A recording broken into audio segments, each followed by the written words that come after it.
What's up, guys? Welcome back to Rip City Rundown. Today, we are going to be giving our things we like so far through about a quarter of the season, a little over a quarter, and things we dislike.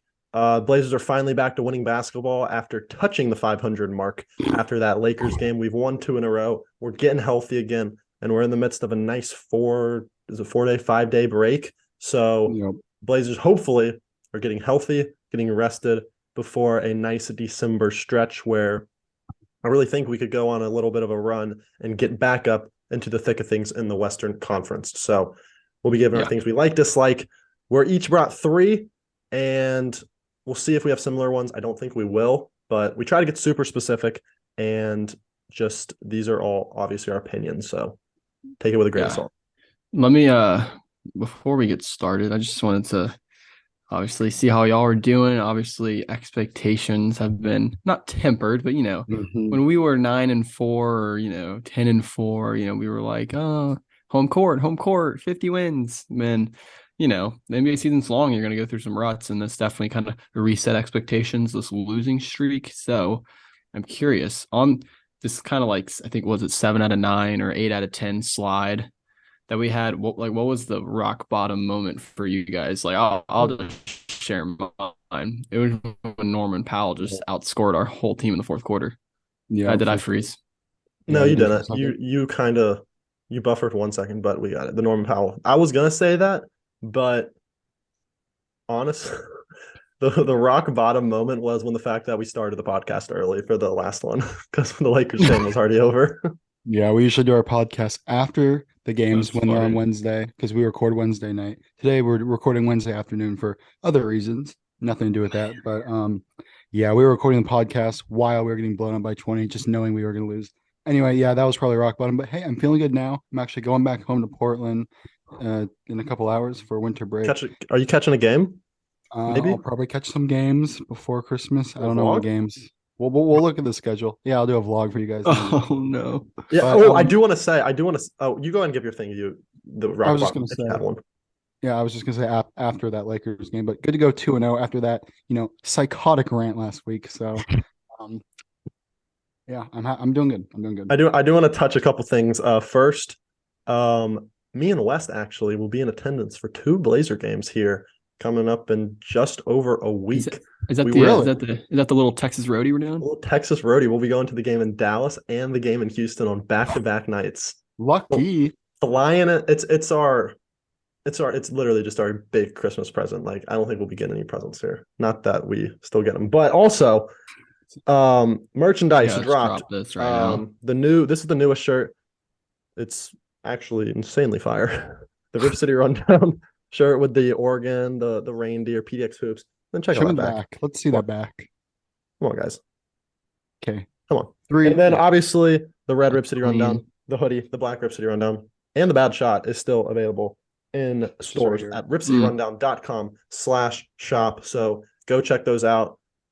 Store will probably close the week of Christmas because post Christmas we will not be able to send things out until a later date. So make sure to Yep. get in that and get on that Get you quickly. one. So let's go ahead and get into the things we like, the things we dislike. Does any of you guys want to start it? And you can start with a like or a dislike, whatever you I'll want. start. I'll start. So I'm gonna start with a positive thing, and that is, we aren't like really bad at something. Okay, if that makes sense. That's general. Okay. That's an I easy, like that. understandable way to put it. We're not really bad at something. In 2015, it was defense. In 2016, it was defense. In 2017, it was defense. So on, so on. You get the pattern. But this year, we've had a hard schedule, but we're sniffing top 20 defense. Anyway, I don't want to get into everything, but we're just not really bad. Like, sure, we're turnovers could be better, defense could be a little better, offense could be a little better, everything could be a little better, but just in general, we don't have one major flaw, and that makes us a coherent, balanced team. So that was my first one. I So how you like want it? that. I like that. I didn't include it like that specific thing, but I've got something that could fall under that. I won't get into it yet, but I think something that goes with that is like we can win games in different ways. We can win a Mm. grinded out defensive game. I can't put my finger on a specific one where we did that. I guess the Suns game when we were down, like all those players I and mean, Jeremy hit that game honestly, winner. you could, yeah, the Phoenix game, yeah. Are you Um, are you talking about the one at home or the one where Jeremy hit the? Low key both, because wasn't that Yeah. that first Phoenix game like They went just to OT, so scratching like 110s, still an OT, and the other one was like what 98, 96 or something. yeah, something. So I think that's a good one. Not having an atrocious defense is definitely something can encourage Blazer fans. But then while our defense, like Wes mentioned before, I think it's like 22nd right now. I Mhm. think when we were a fully healthy team, we were still top 15, maybe sniffing top 10. So I And think we've had a hard that's schedule. we could I could argue we could get back up into that here over the next month. Oh yeah. Okay. I mean, I'll start off with a like for me. I'll start off with a easy one. It's Jeremy Grant, but more specifically, it's just like Jeremy Grant's whole just offensive game. He's shooting 46% from three, which is in the 95th percentile in the entire league. And we already knew he was like a mid-range kind of get to the rim type of guy, but I did not realize that he was going to be this good from three, and I did not realize he'd get to the foul line and get free throws as much as he does. Like, The 28 free throw game. yeah, the That was 28 insane. free throws against the Knicks, which was one of our only wins in that stretch. He's hit 3 or 4 threes, and I feel like at least half the games this year, and he's just been an absolute just I don't know. He just exceeded expectations for me, and it's really just a 3-point shooting because Grant is a guy who, as you remember him in Denver, he was kind of like a fourth option, kind of like sit in the dunker spot, play that like what Jared Vanderbilt does now for like Minnesota, and then he just like elevated his game in Detroit, and now he's in Portland, and he's just like doing everything to a perfect level where you're getting everything out of him, but you're not asking him to do too much. So I think his offensive profile, what we're asking him to do, he's passing it with flying colors, and he's a big reason why this team is still over 500, especially when Dame's been out. Yeah, I want to say I think something that like shows that we weren't expecting this from Jeremy Grant is the fact that we're waiting for him to slow down from three, and maybe at this point this is just who he is.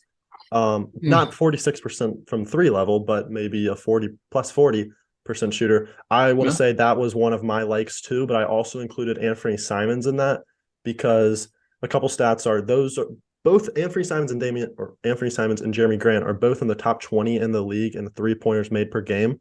Simons is second in the league. Only him and Steph have over 4 per game made threes. Jeremy, I think, is making a little under 3, which puts him in like the 98th percentile. He's 97th percentile on pull-up threes.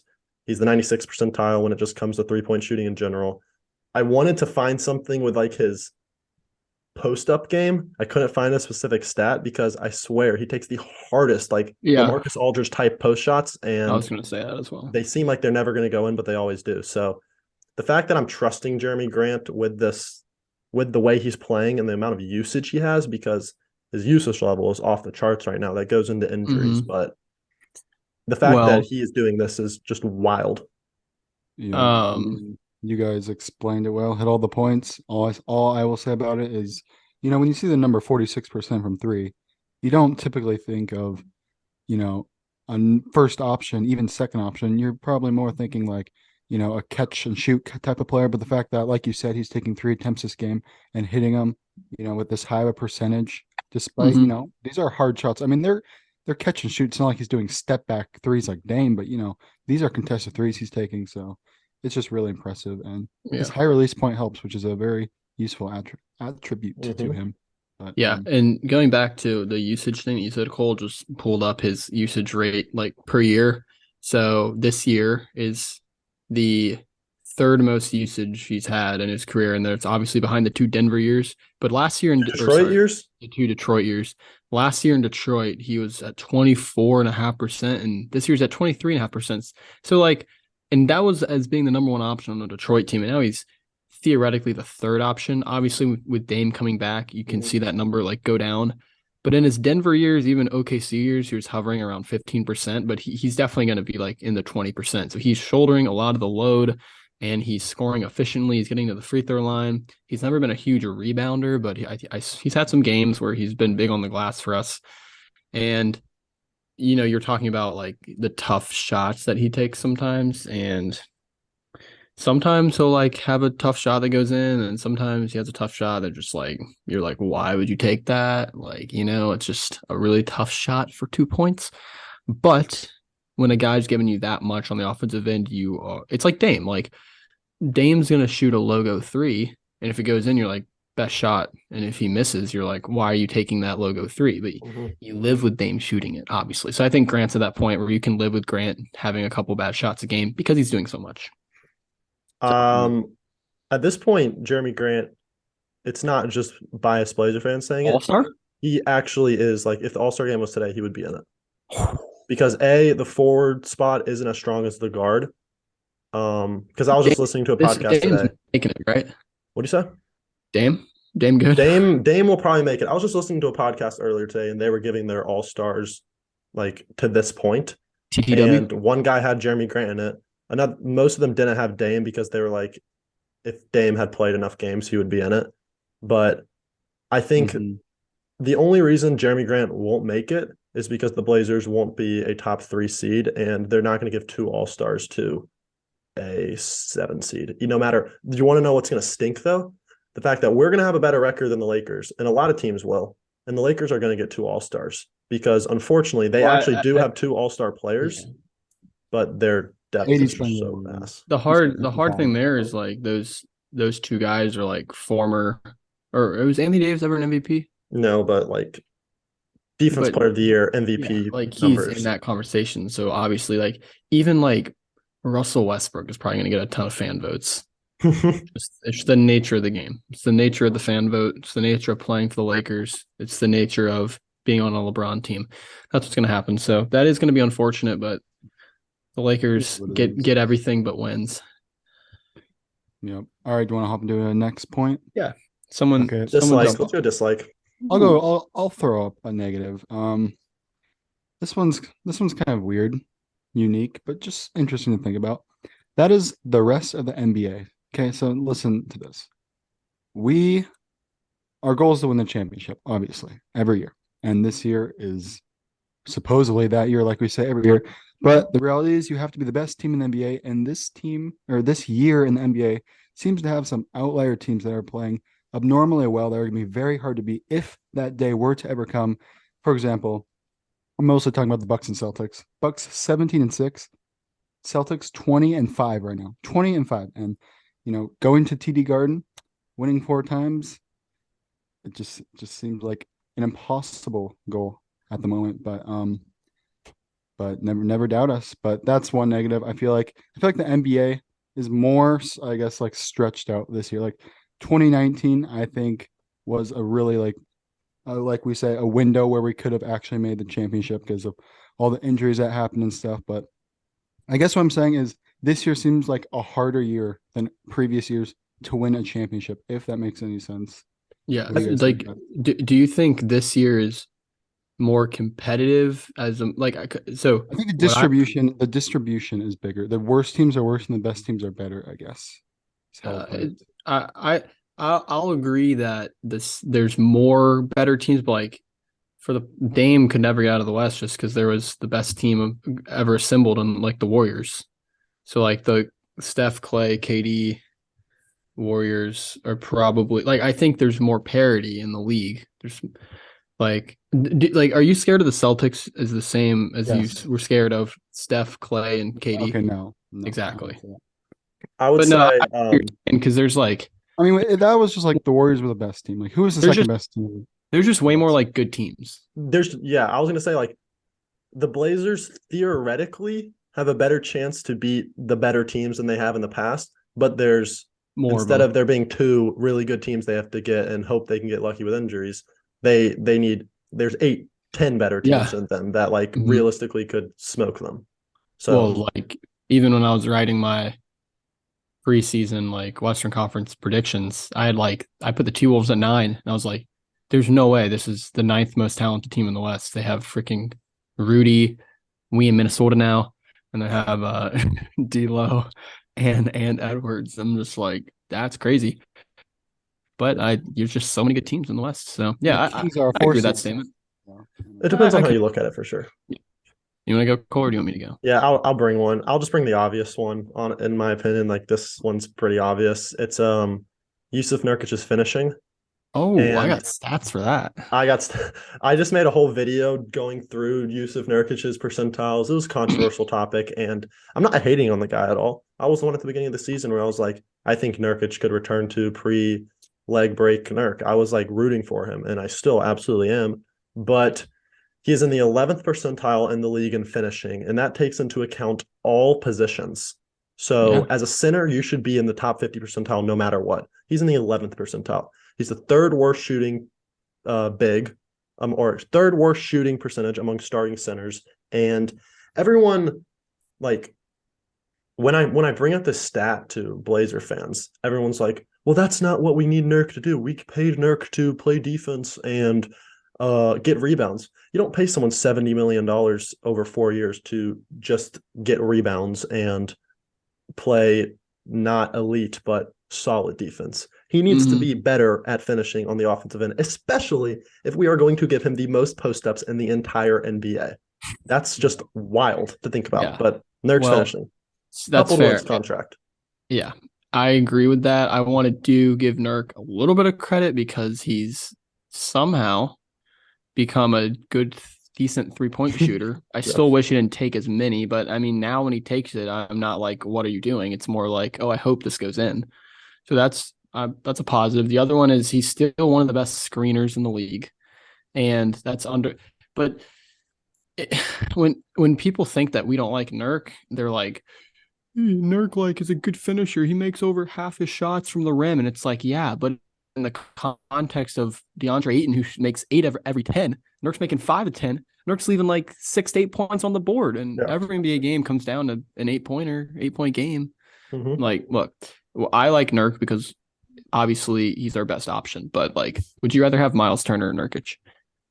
I think for this team, Miles Turner is more valuable. But there is an argument that people keep making that, like, well, Miles Turner, Nurkic, I'm trying to think of what people are saying because Miles Turner obviously went off against Nurkic during the Pacers game. Not enough to get the win or anything, but they bring different things to the table. Like, yes, Nurk does some things pretty well, but I think we could live without, say, Nurkic's really good screening, and we would much rather have Miles Turner's elite 3-point shooting or shot blocking. So Nurk, yeah. Go ahead, Cody, if you want to say something.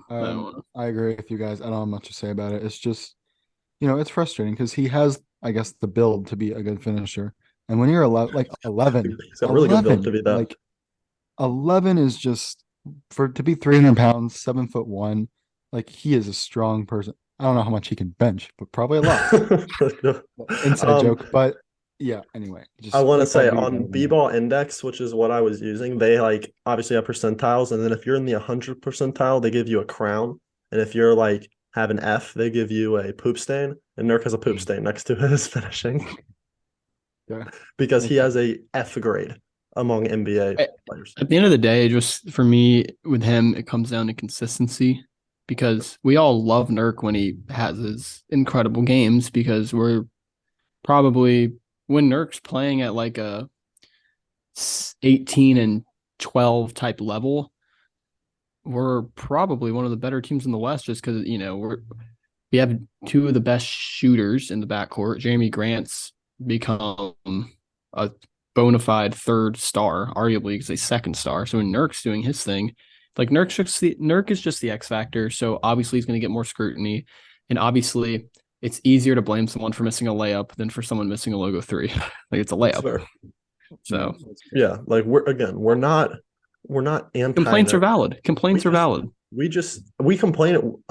I saw everyone complaining about Anthony Simons when he was struggling. People are saying trade Dame. Like everyone gets the hate. It's just Nurkic is the most realistic and like makes the most sense that it makes people mad. So just get better.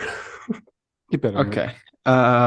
I did not put a Nurk one in my dislike category because I figured that someone did.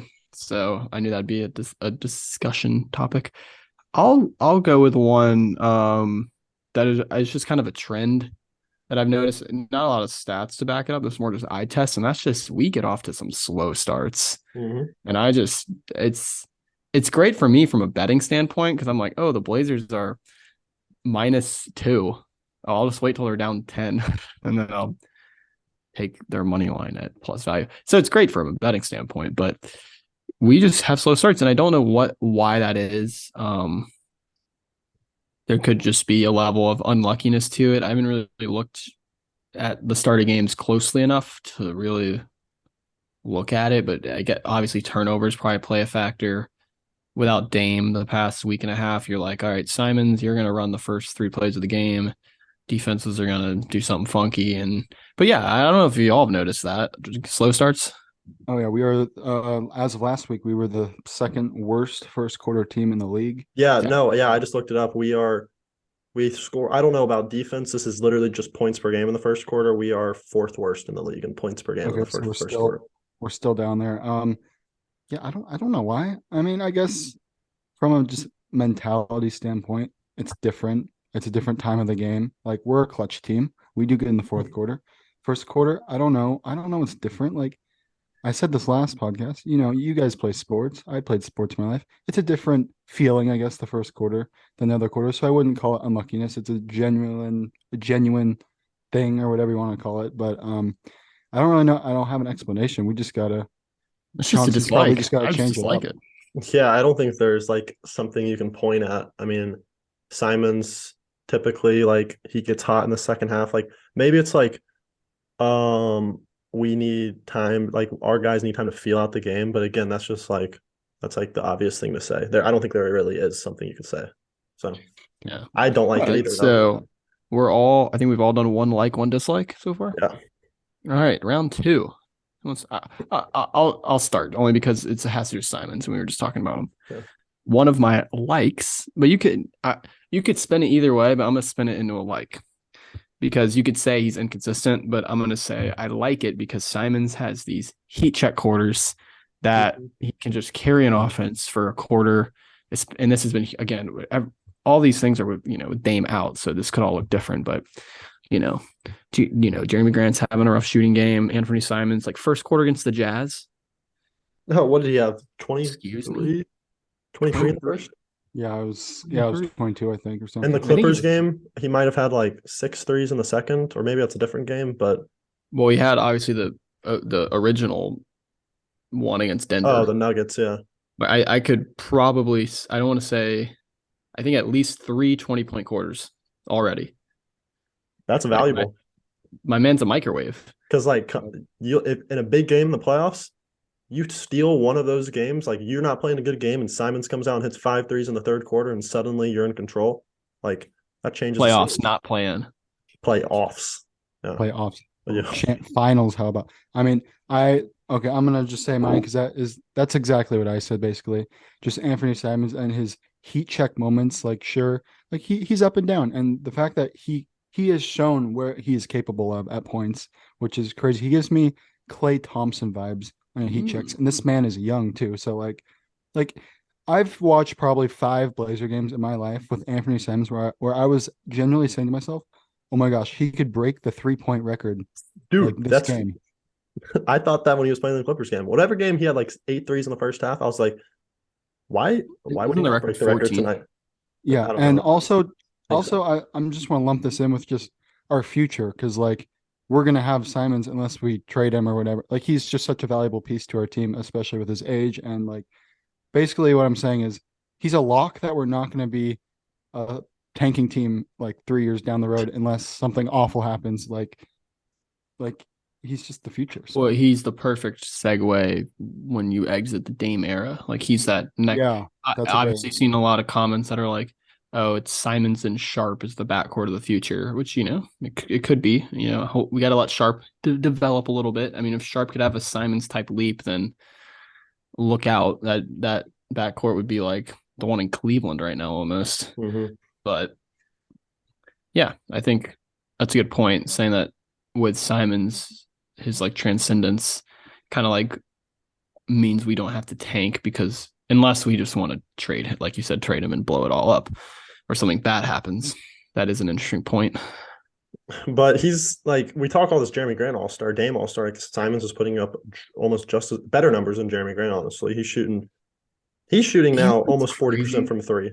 He's averaging almost 25 points, 4.5 assists, 3 rebounds, and a steal. And almost 90% from the free throw line. We have like three possible all-star players here, and obviously numbers will fluctuate once the letter O is back in the rotation for good. mhm. But we're 13 and 11. Like, is that just a you think that's more just because Dame's hurt? Like, is this team actually like 9 and 4 type good with Dame in the lineup, or do you think like our depth is just so overhyped? I think our depth. Both, but mostly Dame being hurt. Fair. Yeah, I think a little bit of both. Little both answer. All right. Okay, mine is this. I don't really know how I'm wording this, and I have no stats to back this up. This again is also eye test, but it's like Chauncey Billups's like coaching philosophy, because he takes pride in defense. I know Dame's been out, but when Dame was in, like we're not solely relying on Damian Lillard as much as last year. Like we actually have three guys that can go out and get it, and Chauncey Billups actually draws up plays for three different guys. Even Josh Hart gets plays drawn up, and Nurkic does. And then I also feel like he's not just like writing in pen who gets minutes on a night in and night out basis. Like he fluctuates lineups like based on how well you're playing. Like for example, I think it was maybe it was the Pacers game or the Jazz game. Like Greg Brown got some fourth quarter run. Like who would have thought that he's like into the big corner three. Yeah, that amps people up, that amps the players up. Yeah, like Drew Eubanks is playing big minutes down the stretch when Nurk isn't playing. Like I feel like Terry had this like blinders, like I am playing him 100%. Here, him here. Nurk has to come back in at the 6-minute mark in the fourth quarter. For Chauncey, he feels out the game. He's a really good like in-game coach. And I think that goes back to like maybe Chauncey's just a really good in-game coach and isn't the best at prepping for teams. And that's why teams start out hot against us and then we make the proper adjustments and then boom, we're back in games. I don't think that's like something that's like guaranteed, but it could be a theory. But Chauncey Billups, I like what I've seen from him. Did you give your light, Cody? I had this. It was pretty much my Simon. All right, I'm going to give a dislike real quick.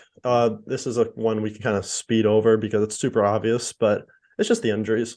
Like I have a list of every injury we've had this year, and I think every single player except Jabari Walker has had something wrong with him this year.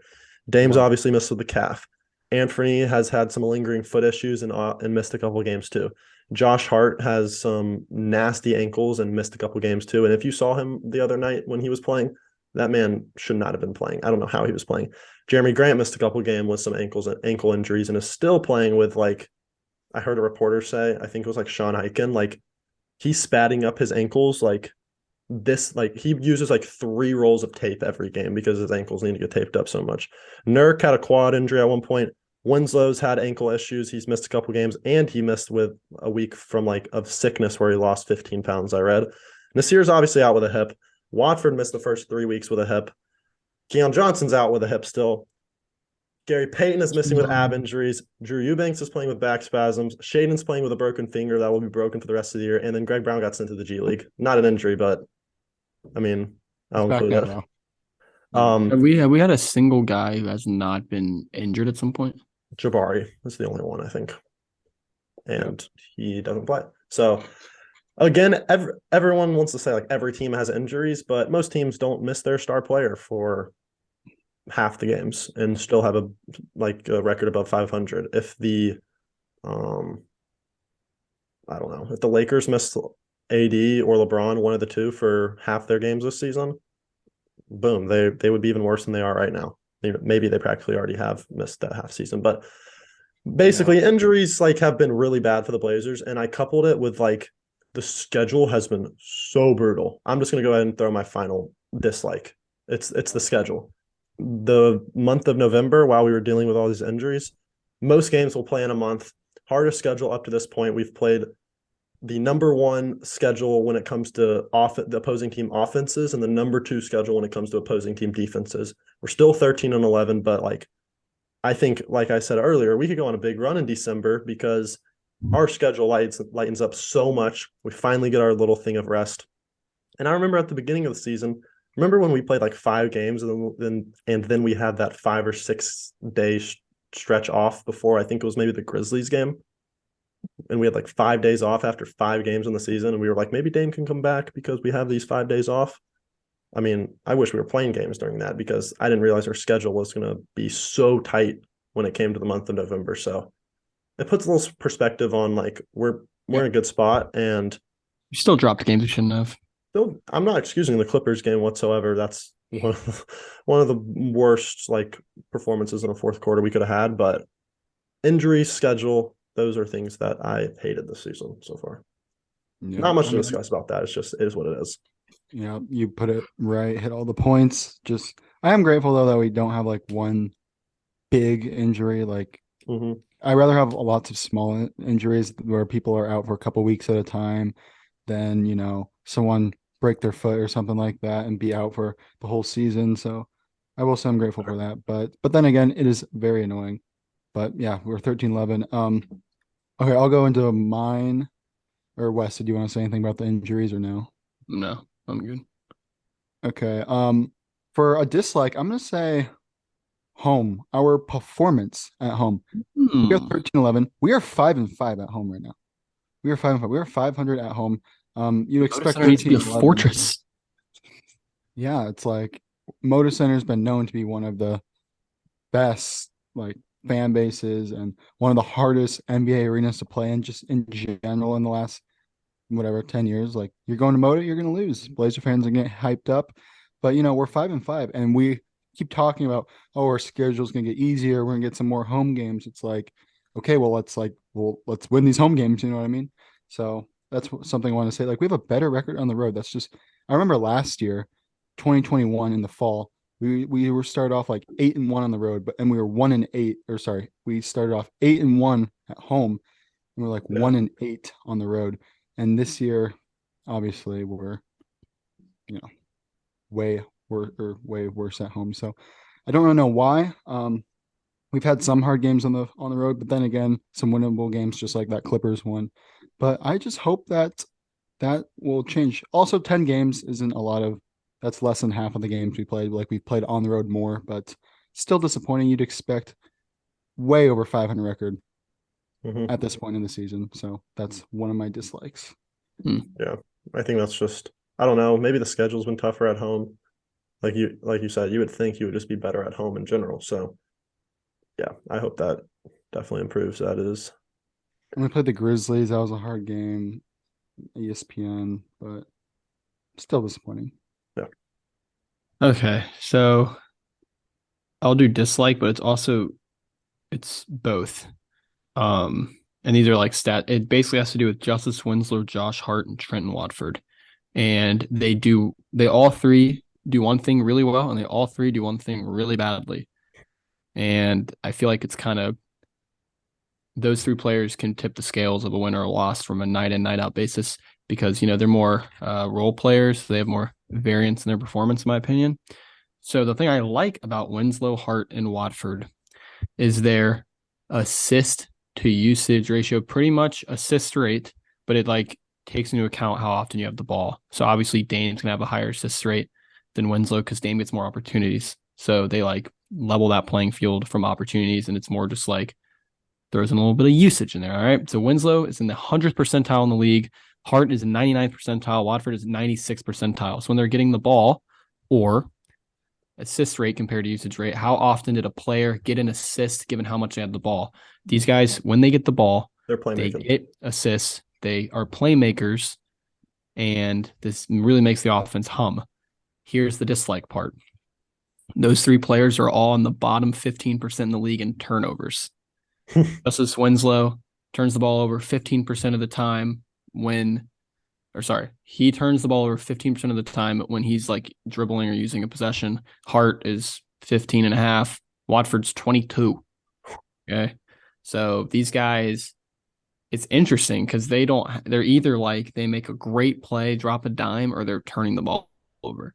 So I just found that really, really intriguing because in Watford, he doesn't get as many minutes as the other two. He gets like half. He only averages like it says 17 and a half minutes. Hart's at 36. Winslow's at 30. So you could really apply this to Winslow and Hart over like a larger sample size. But that's just really interesting to me because the turnovers and the assists. This team has been horrible at turning the ball over. Obviously, I think we could all use that as a dislike, but we were like too obvious. Hmm.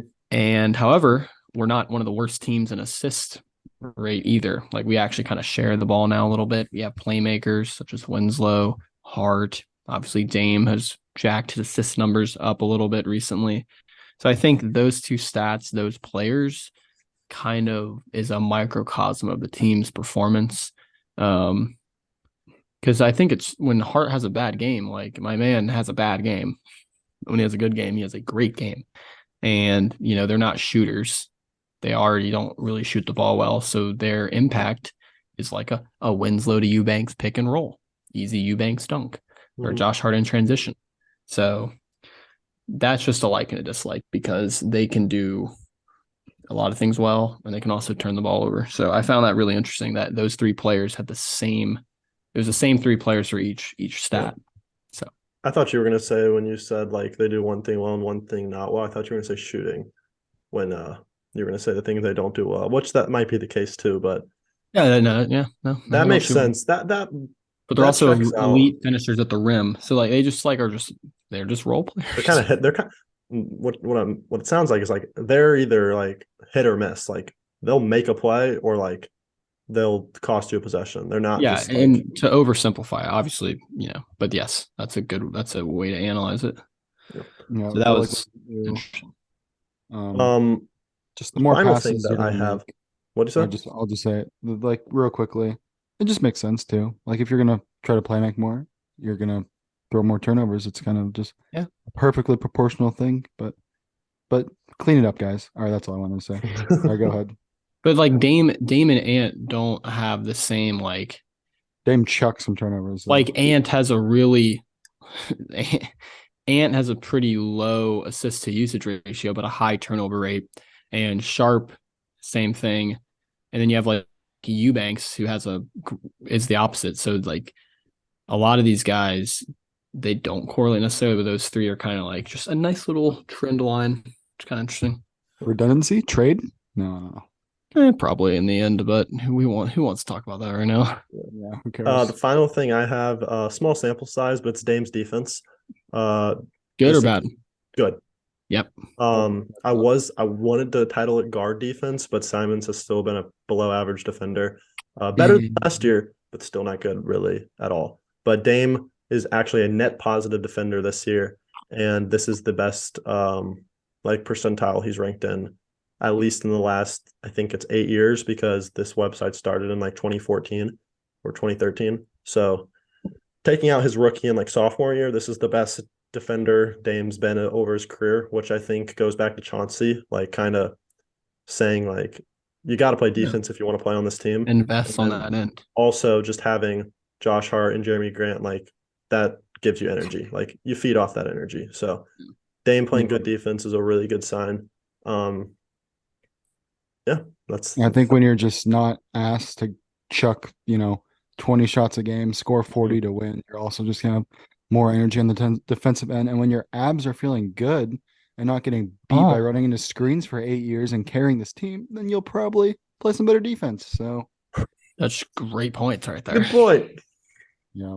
Good point.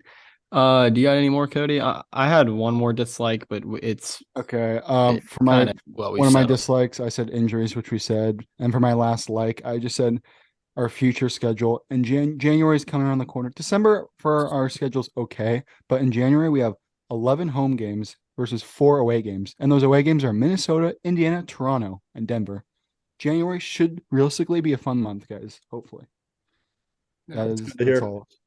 That is interesting. I feel like we covered most of the boxes there. We got some scheduling, some injuries, some coaches, some X's and O's. I got one more. And then I do want to this has nothing to do with really the team at all. This is just a little gripe I have with the team, or with I guess it's the organization. I have a dislike then. What, like most of these teams, when they have their city edition jerseys, they change their court to match the jersey. Why don't the Blazers change their court? I think it would be so cool to like have the court be teal for like from whenever we just wear the jerseys. Now, I also think a dislike is we wear those jerseys a tad too much.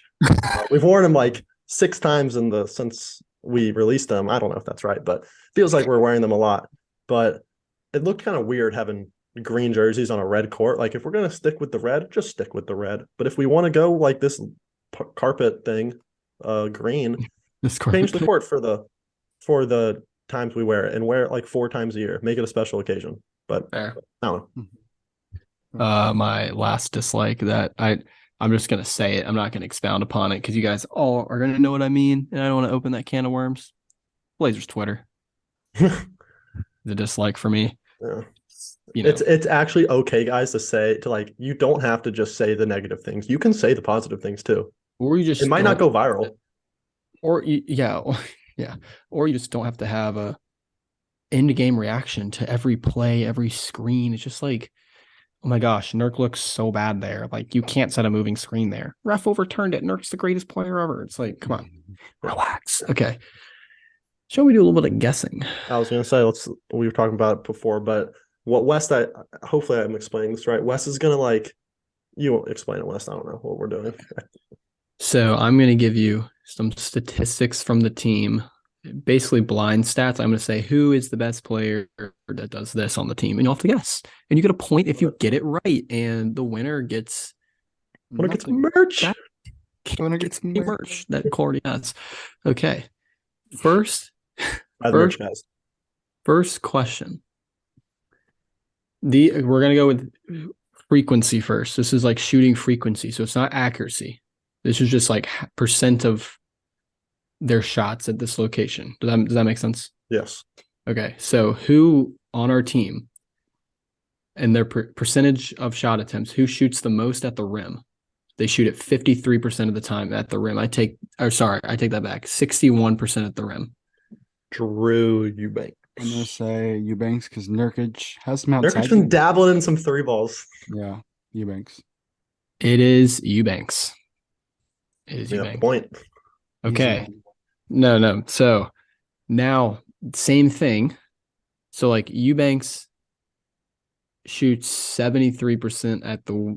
Actually, I'm not gonna do that. That's too hard. Okay, let's go to short mid. Hold on. What about? I want to guess least because I'm trying to think. I don't know who it actually would be. Who shoots least at the rim? Least at the rim. This is so like right now, John Butler's at 0%. He obviously does not count.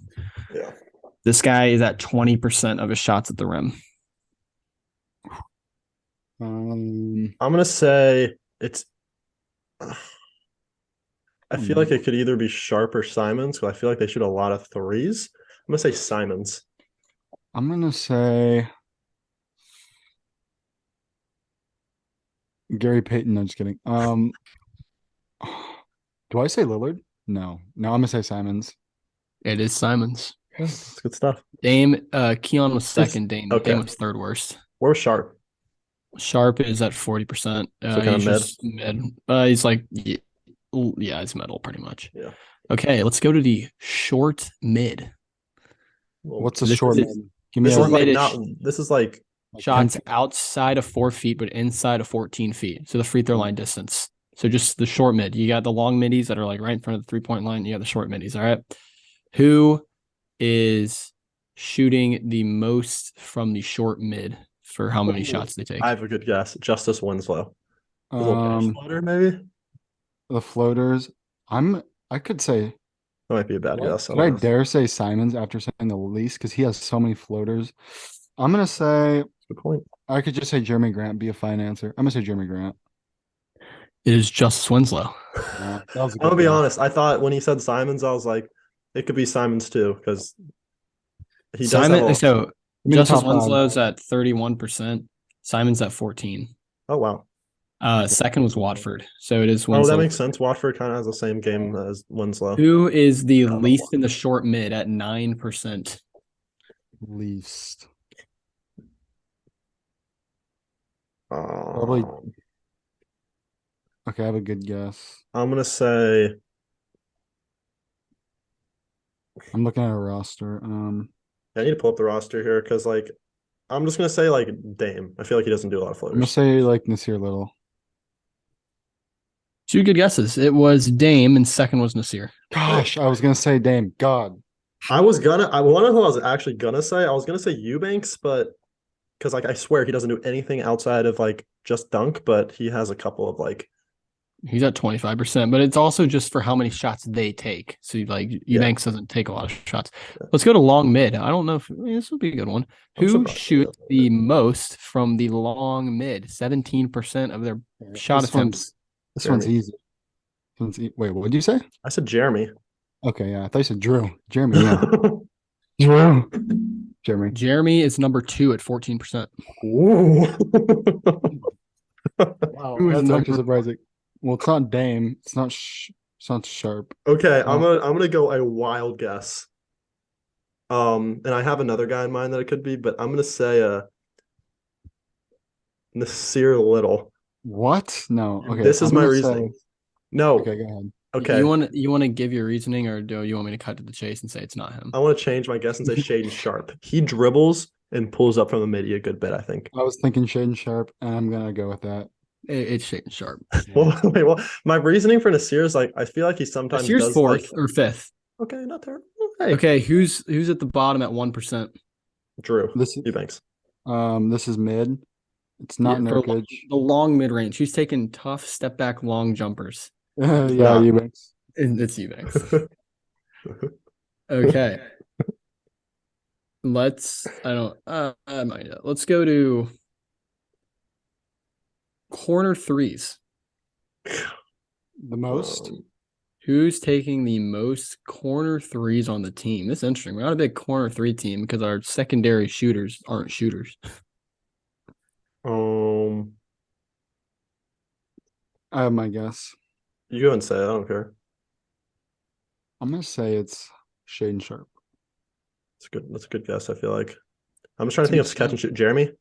It's okay. So I don't know the percent. Jeremy's at 13, Sharp's at 12.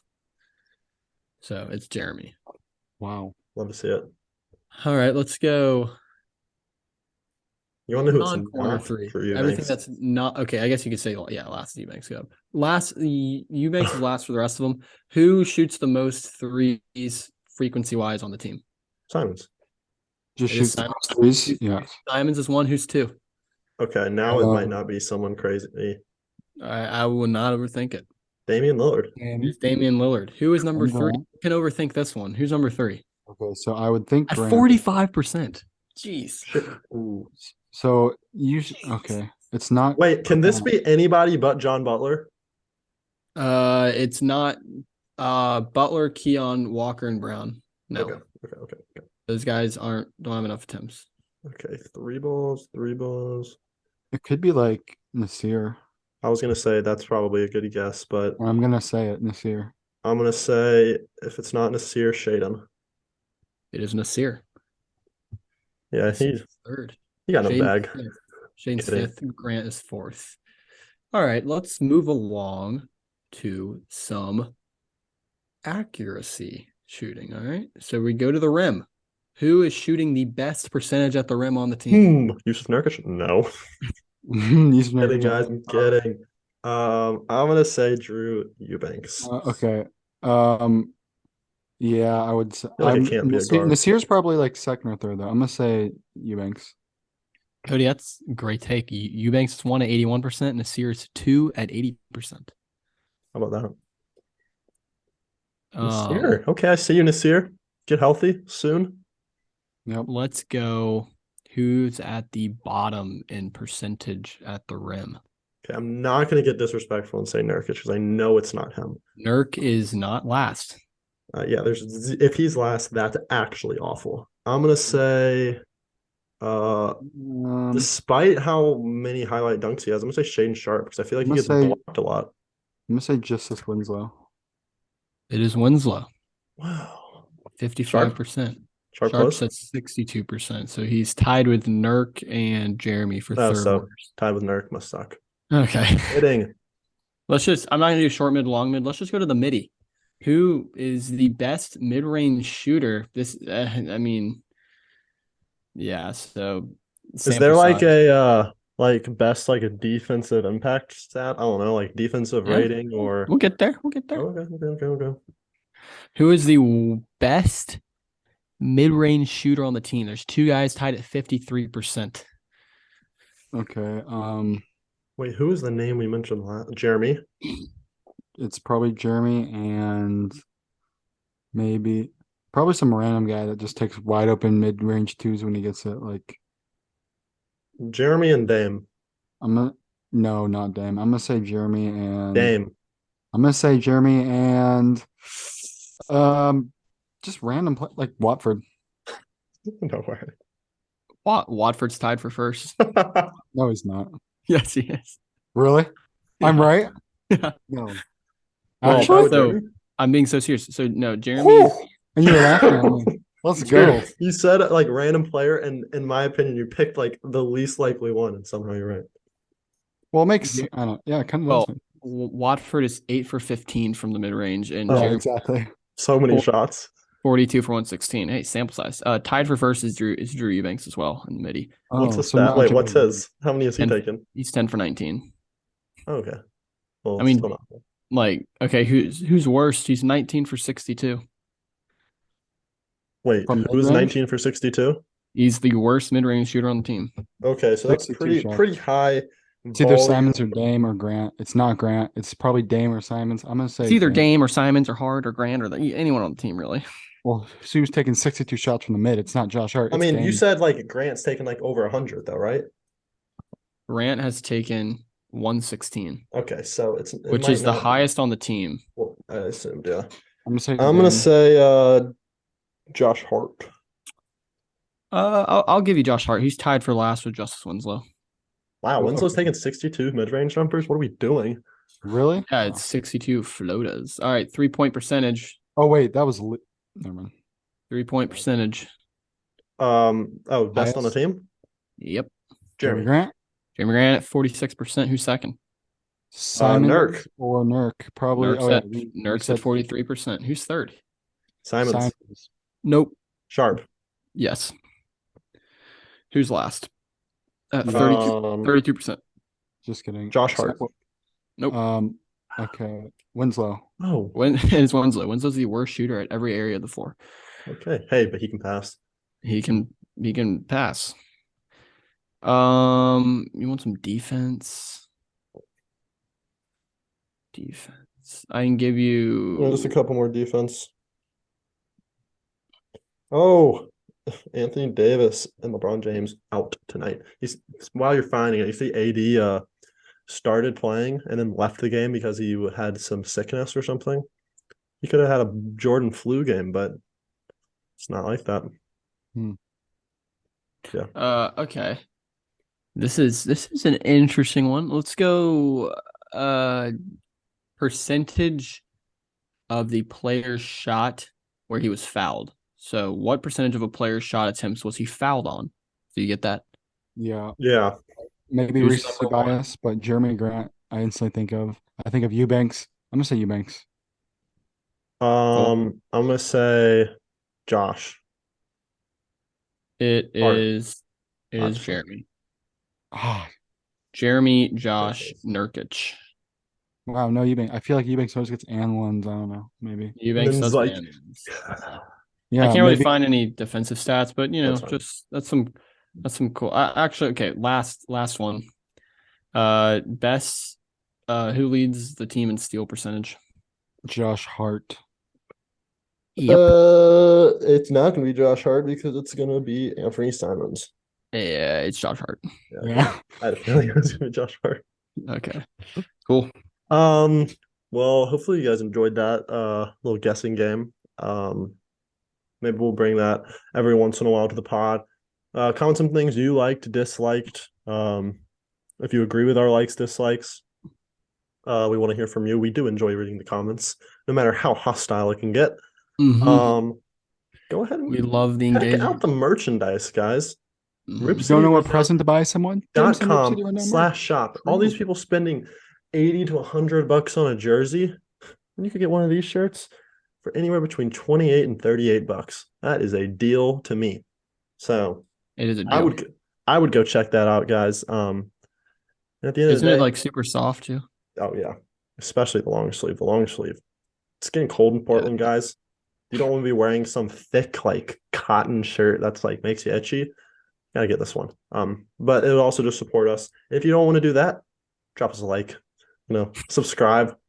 Stay tuned with the Blazers because we're about to go on a nice little run here in the month of December. And then Cody said he likes our schedule in January. So we might go on a run there too. So Oh, that it? Things are about to get active here for Blazers. Yeah, and you will be seeing us at a couple, or you won't be, but we'll be videoing ourselves at a couple games, at least 3 over the next month, maybe another one if Cody attends. But yeah, hope you guys enjoy this podcast. Make sure to subscribe. And if you're listening on Spotify, go subscribe on YouTube as well. See you in the next one. Peace.